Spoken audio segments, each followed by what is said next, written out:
You buy a powerful GPU for machine learning research and set it up in your bedroom, but you went on a travel.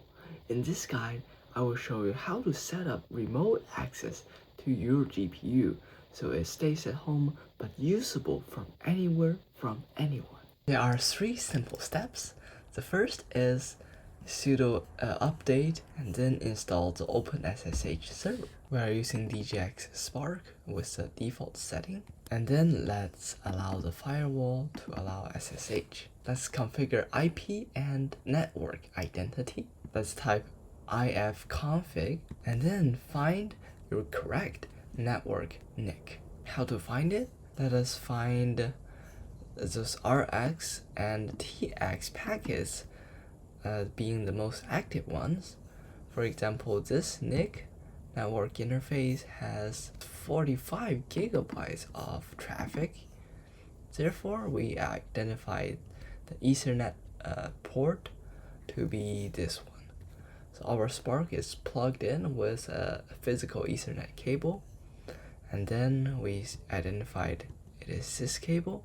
So how to get the IP address?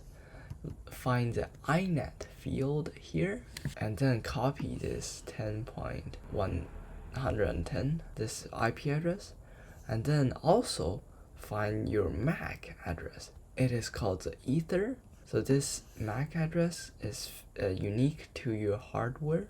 It's baked into your hardware. There are 6 hexadecimal numbers here. You can note that thing down. Next, you can provide this IP address and MAC address to your university IT department or on your router to request the device to be added to the approved device list so that it can be accessed publicly. Third, let's create a new user and access the server. Let's create a user account. Sudo @user Jane. Create a password for her.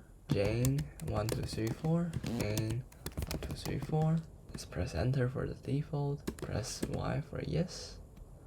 Okay, Jane is added. Let's also provide her with the sudo access by using user mod group sudo Jane. That's sudo. Alright, and let's try using Jane to access our server. The first step is to connect to your VPN of your university. For example, using the Cisco AnyConnect VPN, then you will be on the same network as if you are physically inside the university campus. And now you can do the SSH command with the user you created, Jane, with the IP address of your instance. Oh, this will prompt the password, Jane1234. Alright, you successfully logged in as Jane into your Spark instance that's sitting on your desktop. And then if you go on a travel where you stay at home, so if you go on travel like in a train or subway, you can just use your personal hotspot to provide the Wi-Fi and then access your remote GPU, and you can share it with anyone by creating users and passwords for them. Now you want to say you want to develop. So how to start developing? Next, you can go to the DGX playbook to pull a container of this PyTorch and try this command, launch Docker. Next, you can use cursor to connect to it as well by using the SSH command, such as Jane at your IP address. Open a folder. You will be prompted with a password. Let's create a new file called test.python. Let us try if PyTorch works. Import PyTorch, create a random tensor, and then print the shape. Let us just enter the container in the terminal. Now we're in the workspace directory, which mounts the current directory of the CS folder. Let's list it, and we can see all the folders we created.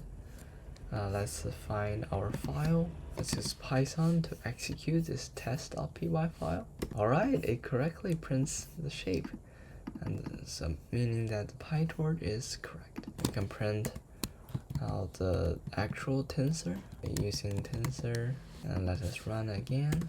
Oh, in real time, we successfully printed the tensor. Because we mounted this directory, we can start using it very fast. Thank you for watching.